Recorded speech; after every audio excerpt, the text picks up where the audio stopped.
Hey everybody, this is Doomhammer doing another update here. This is the AFC South draft results. Let's get to it. We've got the Indianapolis Colts. They had the third overall pick. They went with Leonard Williams to really help them with the defensive line. It probably between him and Dante Fowler were the two that were considered the best defensive prospects in the draft. So they take Leonard Williams. They have DeMarcus Lawrence, Margus Hunt on the two different ends. They've got Antonio Johnson, John Hughes as defensive tackle. So they pick up Jordan Phillips there in the second round. They draft a receiver, Tyler Lockett. He's going to be able to be paired up with Randall Cobb, who came over in free agency, Cordell Patterson, Torrey Gurley. They may even make some more moves later. They do pick up Ari Kouandjio, yeah, that's probably how you say it, to help them with their interior line. He's still not that great. It's only like a 63 overall. We'll see if they make some other additional moves to address some of their offensive line issues. Then you got Lorenzo Doss, cornerback, and then quarterback Brandon Bridge. The Colts did trade for E.J. Manuel, so that's a 72 overall, kind of a backup, maybe even a challenger to Kirk Cousins. I don't know if I'm going to do a full QB battle for the two of them. I guess Kirk Cousins isn't necessarily safe. He didn't play that well. Then when we look at some signings they had to fill some roster spots. They got like $40 million cap space even after these signings. So Carlos Dansby, veteran linebacker, Desmond Bishop, veteran middle linebacker, Chris Culliver, a cornerback to help their defensive backfield. I think they have Spivey, Dre Kirkpatrick. Then they signed Culliver. They have Pierre Desir and Lorenzo Doss. So they get another veteran there. They pick up Denarius Moore, so adding some more depth to their receiving core. But Lockett is still the third guy on the roster, like the third best wide receiver. Samson Satelli gives them a starting center, which they didn't have really. And then they also sign Rainey, so they had no centers. Now they have two. And then Patrick Omameh comes in as a backup guard. I think Omameh, yeah, he's a 68 overall. He's going to be behind Zach Martin. So a few comments here. This is a grown-up draft. They didn't chase flash. They built structure. Leonard Williams and Jordan Phillips anchor the defense. Lockett gives Cousins a reliable target underneath. This is exactly how you help a limited quarterback. You don't ask him to be a Superman. You build a fortress around him. Smart, mature, A-. So let me get this straight. Your quarterback collapsed last season, and your big answer is Brandon Bridge in the 6th round. You need game changers. You need a new direction. Instead, you drafted role players like it's 1995. That's not how you win in 2025. This is a D, and that's generous. So, they did trade for Manuel, but yeah, they drafted Bridge, who's a 51 overall. He's not looking to be the guy replacing him. Leonard Williams, good pick. Lockett, that brother is legit, but Kirk Cousins was struggling, and they did not address the quarterback situation properly. Brandon Bridge is not a solution. He's a project. This draft gives you solid contributors, but not enough upside, C-, and that's me showing mercy. Adam Schefter, teams around the league are saying this is a solid foundational draft. No reach picks, no off-the-board gambles. Leonard Williams and Phillips form a great tandem up front, and Lockett fits today's NFL mold. The QB situation is still a question, but the roster got better. B overall. From pure talent standpoint, this is one of my favorite drafts this year. Williams is a blue-chip talent. Phillips fills the need, and Lockett, I had him as a second-round guy with first-round production. Offensive line help with Kouandjio, and Doss is an underrated cover corner. Bridge has upside, smart board usage, A-. Then we got the Jacksonville Jaguars. So the Jaguars, we know, went with Marcus Peters in the first round. Then they went with running back with Tevin Coleman. They did lose... they lost to Marco Murray. They replaced him with Mike Goodson from the Washington Commanders, but they did want to get younger at running back, so they pull in Tevin Coleman. They could have gone with TJ Yeldon if he was there, but Yeldon went very quickly in the early second round. Then they bring in Kikaha, yeah, how is it like a Haoli Kikaha as linebacker? Darrell Williams at offensive tackle, Angelo Blackson DT, Shaquille Riddick defensive end, Senquez Golson, and Adam Snead at guard. So they have 8 picks in this draft. They have 2 6th-rounders. When we look at some of their signings here, they signed Brody Croyle and Jason Campbell because they only had Colt McCoy. So they now bring in 2 veteran quarterbacks to potentially back up and support Colt McCoy. Campbell, 67 overall, Croyle, 64, Colt McCoy, 72. So Colt McCoy got them to the playoffs, so they're going to likely keep with him this next season, and he's backed up by veterans. Frank Zombo and Alex Henry, kicker and a linebacker. And now for some opinions. What the Jaguars did here was address need with attitude. Marcus Peters is a baller with an edge. Tevin Coleman fits a team trying to ground and pound with Colt McCoy. And Darrell Williams, that's a grown man. Horton's a defensive guy, and they give him tools, not flashy but purposeful. I like it. B+. Then we've got Skip Bayless. Colt McCoy just dragged your team to the playoffs, and this is how you reward him. A bunch of second-tier defenders and a running back who is subpar. Where's the sizzle? Where's the star power? This is a C- draft, maybe lower if Peters implodes again. So, not too thrilled by Skip. Let's see Stephen A. Listen, I like Marcus Peters when his head is on straight. He's a shutdown corner with attitude. Tevin Coleman, speed to burn. But I don't see anyone here that transforms your franchise. Horton gets some defensive juice, but Colt McCoy ain't getting much help. Solid, not spectacular. B. Then Schefter, league executives are saying Jacksonville quietly had one of the smartest drafts of the year. Peters was a top 10 talent who fell. Coleman is explosive, and Darrell Williams is an immediate starter if used right. You can win with these guys, especially under a defensive mind like Ray Horton. A-. One of the more complete draft classes this year. You get value with Marcus Peters, arguably the best corner in the class. Coleman was my RB3 with high second-round value. Kikaha brings versatility, and Williams is one of the top run blockers in this draft. Every pick addresses a need. That's an A in my book. Then we go to the Houston Texans. So the Texans, they are still working now with Mark Sanchez.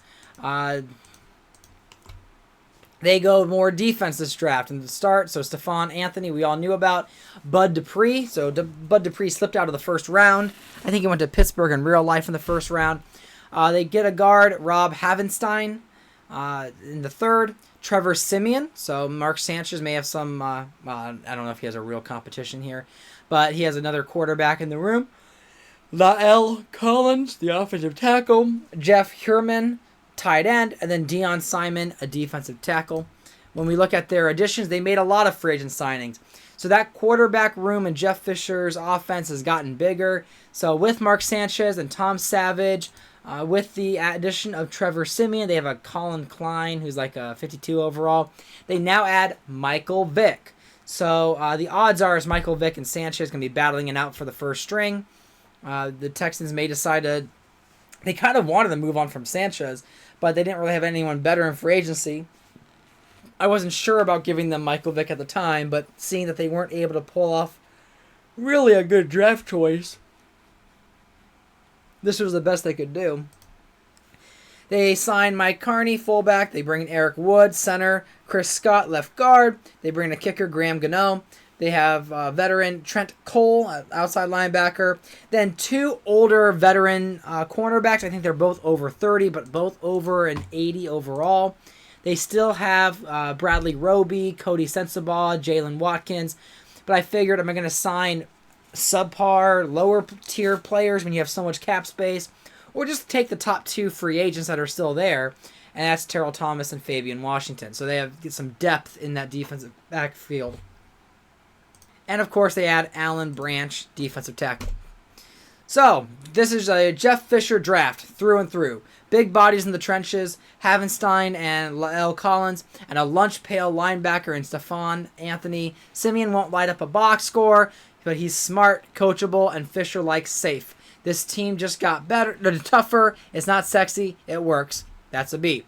Trevor Simeon, that's your quarterback solution. Sanchez struggles and is mediocre. But that's who you're betting on in the 4th round. This draft has no star power. Bud Dupree's inconsistent. Anthony's raw. And you took 2 linemen who aren't difference makers. Jeff Fisher's drafting like it's 1999. D+. Stephon Anthony is nice, but Bud Dupree is interesting. But I got one word for you. Underwhelming. Jeff Fisher is trying to win in today's NFL with yesterday's blueprint. Simeon ain't the guy. And if Lael Collins don't pan out, the entire class could be a colossal waste of time. C. Adam Schefter, several front offices applauded the Texans' calculated risks here. Lael Collins could be a steal if his off-field concerns don't resurface. Havenstein and Dupree are ready to play, and Fisher's staff is confident Simeon can develop into a capable starter. Quietly, strong, B+. And then Kuiper, love the value throughout. Stephon Anthony was my number 2 inside linebacker. Dupree brings athleticism off the edge, and Havenstein is one of the more polished guards in the class. If Lael Collins plays to his talent, that's a first rounder in the 5th. Simeon's a project, but the upside is real. A-. Now we go to the last team here in the AFC South, and that is the Tennessee Titans. So, of course, they went with Eric Armstead in the top 10, top 7th pick. They draft Kevin Johnson, a cornerback, Sammy Coates at wide receiver. That's the 2nd and 3rd round picks. They are working with Tavares Jackson, who's kind of getting one of those like Matt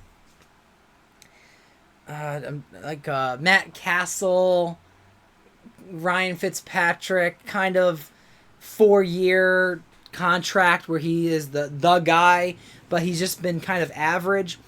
He took him to the playoffs the first year, but hasn't really done much since.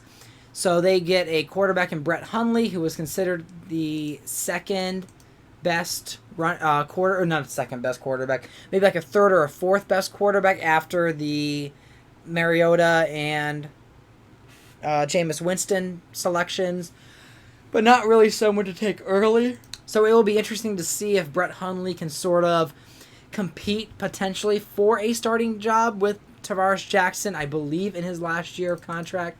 Let me just do a quick check on that.